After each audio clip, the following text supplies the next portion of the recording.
Kung sa kasalukuyang pamahalaan ay di ka nakontento, dapat mo ngang panoorin ang presentasyong ito na siyang tumatalakay sa tamang pagboto upang makamit natin ang pagbabago. Pagbabagong nakasalalay sa kamay ng mahigit 52 milyong botanteng Pilipino, kung saan ang bawat isa ay mahalaga at bawat isa din ay nag-iisip kung sino nga ba talaga, yung mga artista o yung mga nasa politikal na pamilya. Bigyan liwanag ang ating mga isipan mula sa opinyon ng ilang mga kabataan.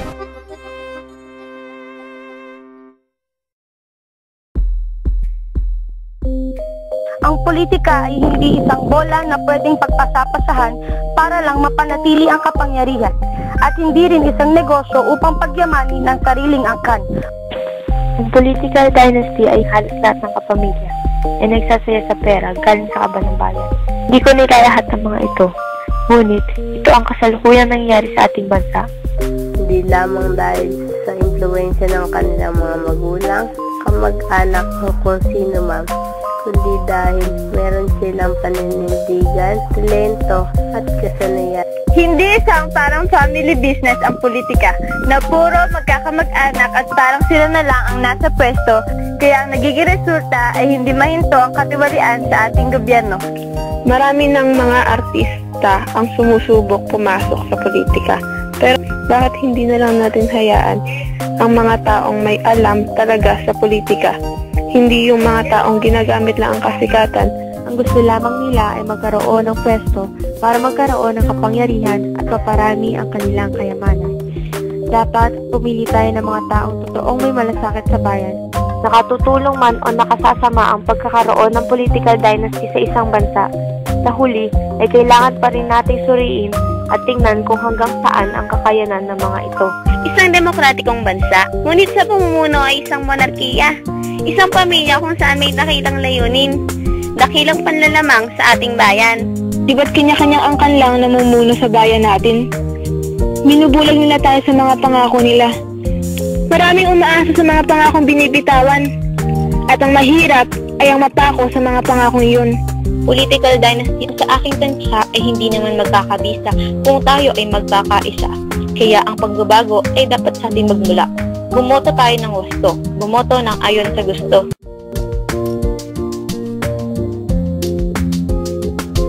Sa tingin nila ay masasalba nila ang buhay ng karamihan sa kahirapan. Gandang mukha, sikat, ngunit kulang sa kaalaman. Di naman maaari ang cut, take two at direct pasensya, kaya huwag kang magpapadala sa kislap lang at ningning nila. Malaki ang pinagkaiba ng showbiz sa politika. Hindi sapat na batayan na sikat ka lamang. Pagsasanay, edukasyon, at sinseridad ang puhunan upang maging magaling na pinuno ng bayan. Pagiging lingkod bayan ay hindi dapat ginagawang arte lang, sapagkat ang politika at pag-arte ay may malaki ding pagkakaiba. Sa paraang ang pag-arte ay ginagawa upang kumita, samantalang sa politika ay ginagawa upang makatulong. Dapat iboto yung taong may kakayahang pamunuan ng bansa tungo sa pag-unlad at iniisip ang kapakanan ng lahat, hindi ang kanyang sariling kagustuhan. Bilang estudyante sa larangan ng medisina, mataas ang pagpapahalaga ko sa kalusugan. Pagtutukunan ko ng pansin ang bawat plataforma na nauukol sa kalusugan. Sisiguraduhin kong hindi basta sikat o hindi magkakapamilya ang aking iboboto. Gagamitin ko sa tama ang pagboto.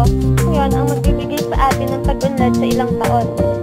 Buksan ang ating mga isipan, huwag nating ibatay ang boto sa pinagmulang angkan o larangan, kundi alamin nating maigi ang kanyang motibo at kakayanan. Huwag tayong papagayuma sa sinasabi nilang iisang layunin para sa iisang bayan.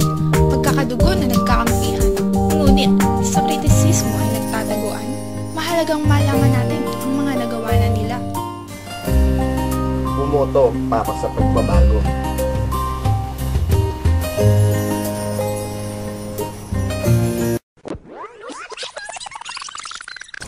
Wakas?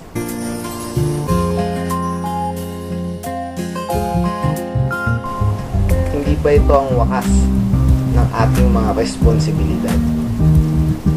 Pagkat ang pagboto ay hindi nagtatapos sa isang araw lamang ng Mayo.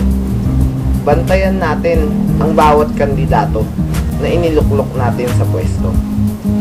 Tingnan natin ang kanilang bawat kilos at galaw kung talagang pinaninindigan nila ang kanilang mga pangakong binitawan.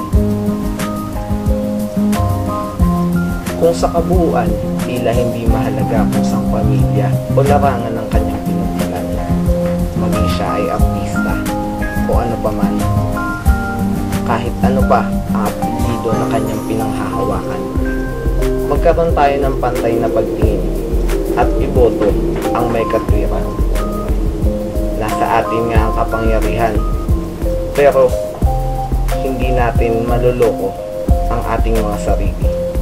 Huwag tayo yung tipo na boboto at sa huli may reklamo. Papatalsikin ang mga umupo sa pwesto at dapat nating tandaan na hindi natin makakamit ang tunay na pagbabago gamit ang isip natin na pabago-bago.